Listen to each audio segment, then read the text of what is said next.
ఏతావాత సంకీర్తన యొక్క సారం ఏమిటి? संकीर्तन का सार क्या होता है? భగవత్ ప్రేమకు పాత్రుడు కావటమే సంగీతం యొక్క సారం. भगवत प्रेम को प्राप्त करना ही संगीत का सार है. తన యొక్క నాదము, తన యొక్క భావము, తన యొక్క భక్తి శృతిలయ రాగ తాళములతో చేర్చి దైవముతో లీనము గావించటమే సంగీతన యొక్క సారం.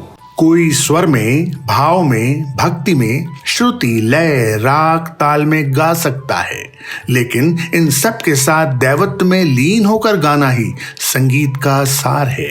భావము నెరిగి భక్తిని కూర్చి ప్రేమను చేర్చి పవిత్రమైనటువంటి పలుకుల చేత పరమాత్మని ప్రేమిస్తూ వర్ణించటమే गानम. भाव को समझकर उसे भक्ति में मिश्रित कर परमेश्वर की महिमा को पवित्र शब्दों के माध्यम से व्यक्त करते हुए प्रेम से गाना ही सच्चा संगीत है. పదములకు అర్థము తెలియకుండా, शब्दों का अर्थ जाने बिना, భావమును చేర్చకుండా, भावनाओं को जोड़े बिना, ప్రేమను అందులో ప్రవేశపెట్టకుండా చేసిన గానము కేవలము అది ఒక టేప్ రికార్డ్ అని చెప్పొచ్చును, గ్రామ్ఫోన్ ప్లేట్ అని చెప్పవచ్చు. बिना प्रेम के गायन करना ठीक उसी प्रकार है जैसे कि किसी टेप रिकॉर्डर या ग्रामोफोन के माध्यम से गाना सुना देना. ప్రతి విషయమునందు కూడాను భావ రాగ తాళ సమ్మిళితమే భారతదేశం అనేటువంటి సత్యాన్ని మీరు గుర్తించారు. इस सत्य को समझना आवश्यक है कि भारत भाव, राग और ताल के संयोजन से बना है. భారత భారత మూడు అక్షరములు.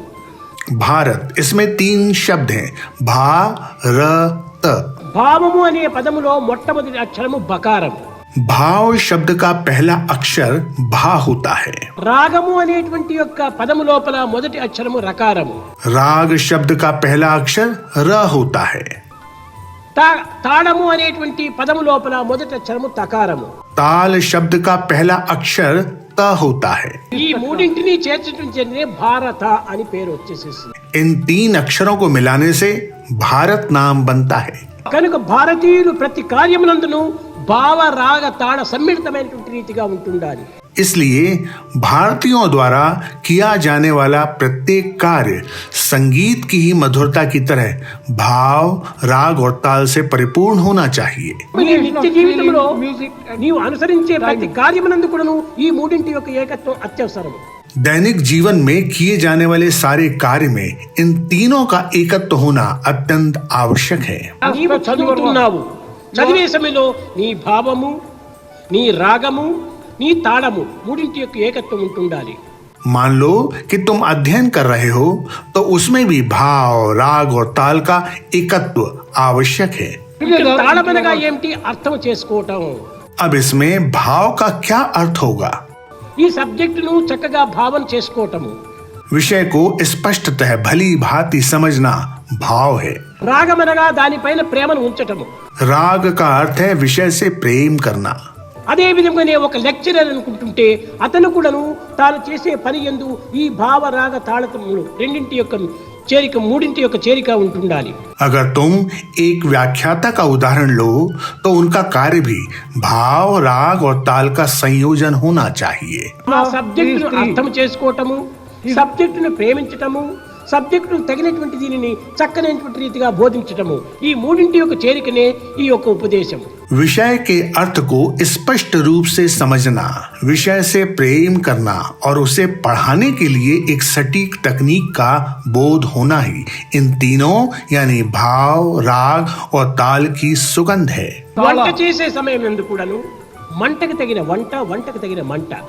यहाँ तक कि जब आप कुछ पका रहे हो तो जैसा पकाना हो उतनी ही आंच पर तपाना होता है. ఉప్పుకు తగిన పప్పు, పప్పుకు తగిన ఉప్పు. जितनी दाल हो उसके अनुपात में ही नमक मिलाना होता है. समानुपातिक मात्रा में नमक मिलाने से ही दाल स्वादिष्ट लगेगी. పప్పు చారడు, ఉప్పు దోసెడు పెట్టితే అది కూర పాడైపోతుంది. यदि दाल कम हो और नमक ज्यादा हो तो इसका स्वाद बेहद खराब लगेगा. కనుకనే దేనికి తగినంత దానిని మాత్రము హద్దులో ఉంచుకొని దానిని తగిన రీతిగా అనుభవించటమే భావ రాగ తాళ సమ్మిళితం. इसलिए सीमाओं का ध्यान रखते हुए जितनी आवश्यकता हो उसी अनुपात में उतनी ही सीमा में रखकर जो चाहिए उसको सही प्रकार से अनुभव करना ही भाव राग ताल है। కనుక మొట్టమొదట అర్థం చేసుకోవాలి। अतः सर्वप्रथम इसको समझना चाहिए। త్యాగరాజు యొక్క కీర్తన యందు అనేక విధములుగా కూడాను ఇలాంటి అనర్థముల చేత కేవలము త్యాగరాజు యొక్క కీర్తనలు కూడాను వ్యర్థం చేసేటువంటి వారు లేకపోలేదు। अनेक लोग त्यागराज के कीर्तन का सही आंतरिक अर्थ जाने बिना उसकी गलत व्याख्या कर देते हैं। త్యాగరాజు తెలుగులో పాట పాడాడు, त्यागराज ने तेलुगु में गायन किया है, కానీ భావములు తెలుగు వారు బాగా తెలుసు। तेलुगु व्यक्ति इन गानों के सही भावों और भावनाओं को समझते हैं। రాగ తాళములంతా కూడాను తమిళ వాళ్ళకు బాగా తెలుసు। तमिल लोग राग और ताल को बेहतर समझकर गा सकते हैं। అర్థం తెలుసుకునేటువంటి వారు తెలుగు వారు। तेलुगु लोग गीतों के भावार्थ को भली भांति समझ सकते हैं, రాగ తాళములతో పాడేటువంటి వారు తమిళ వారు। लेकिन तमिल लोग इसे राग और ताल के आधार पर गाते हैं। రాగ తాళములు తెలుగు వారికి ఎక్కువగా తెలియదు। तेलुगु लोग राग और ताल को अच्छी तरह नहीं समझते। పదం యొక్క అర్థములు తమిళ వాళ్ళకి తెలియదు। तमिल लोग इसके भावार्थ को नहीं समझ पाते। కనుక ఈ ఇద్దరి యొక్క చేరిక లోపల ఈ కీర్తనల యొక్క సారము పూర్తి నిస్సారంగా మారిపోతుంది। ऐसा होने के कारण दोनों ही दल के लोग गाने के सच्चे सार की पूर्ति नहीं कर पाते। ఒకానొక సమయం లోపల త్యాగరాజు పాడాడు, एक बार त्यागराज ने गाया, నే పొగడకుంటే నీకేమి రామా, నే పొగడకుంటే నీకేమి రామా, కొదువేమి రామా, నే పొగడకుంటే నీకేమి కొదువా, నే పొగడకుంటే నీకేమి రామా కొదువా అని పాడాడు। कि यदि मैं तुम्हारी महिमा का गायन ना करूं तो तुम्हारा क्या चला जाएगा ओ रामा। ఈ తమిళ వాళ్లకు కకారము గకారము తకారము పకారము బకారము పకారము అంతా ఒక్కటే। तमिल लोगों के लिए ककार गकार तकार पकार बकार पकार इन सब का एक ही मतलब होता है। గొప్ప పండితుడైనటువంటి వాడు ఈ పాటనే పాడుతూ నే పకోడ తింటే నీకేమి కొదువా, నే పకోడా తింటే నీకేమి కొదువా అని పాడాడు। यहाँ तक कि एक विद्वान पंडित भी इसे गाते समय ये महान त्रुटि कर सकता है कि यदि मैं पकौड़ा खा लूं तो तुम्हारा क्या चला जाएगा ओ रामा।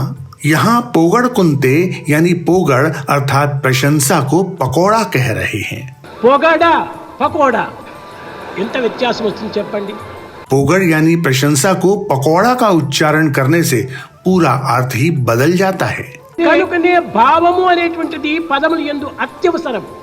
इसलिए गायन करते समय शब्दों के भाव और अर्थ को भली भांति समझना बहुत महत्वपूर्ण है।